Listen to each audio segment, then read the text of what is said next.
Skull the Mask is a brand new 2020, 2021, somewhere in that area, Brazilian slasher film. And it starts out in the 1940s, and then we flash to more present day.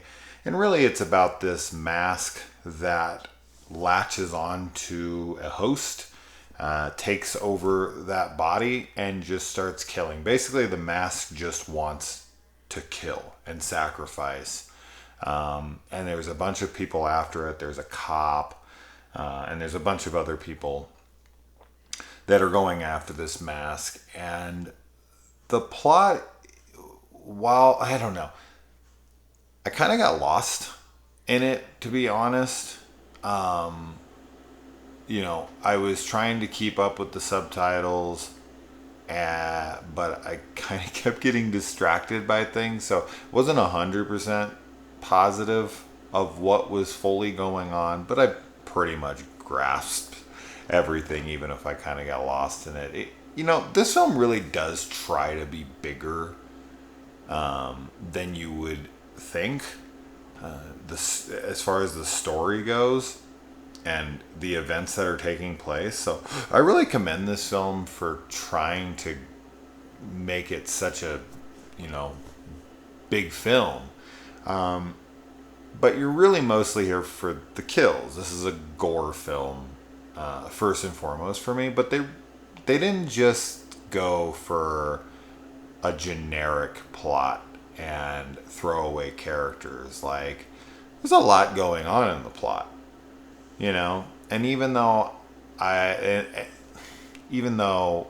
one of the reasons that I kind of got lost is because I did kind of feel a little bored at times, and I felt like the plot was becoming too convoluted at times. But maybe if I was paying better attention, I wouldn't have felt that way.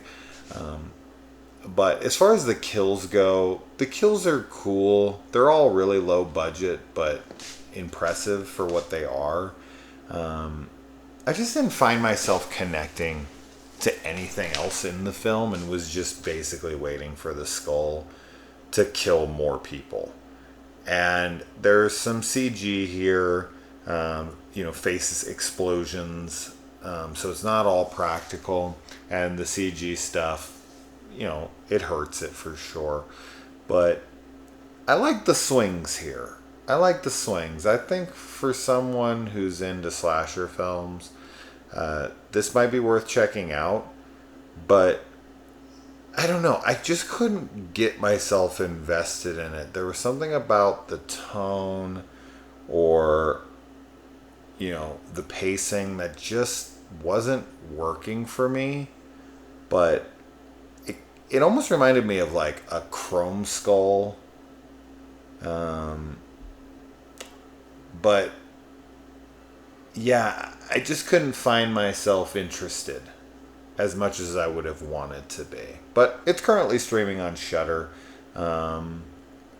If you're really just looking for a lot of kills and some good gore and a slasher, this is on Shudder. It might be worth your time. I wasn't super into it. It's okay. It's not bad. But it will be terrible to some people. But for slasher fans who are fans of low budget cinema, you'll know what you're getting yourself into. But as I said, kudos to them for kind of going for it with the plot. I felt like this film felt bigger than most like it, so that was cool. Just as I said, I kind of got a little lost on who was what and why they wanted it and all that stuff. And they have this big opening in the 40s, as I said, and I was kind of confused on their intentions, and then I was kind of confused on other people's intentions. But maybe if I was paying better attention, I would have understood. But it shouldn't have lost my attention in the first place, I suppose. So let me know if you watch it. It's on Shudder, as I said. So adios.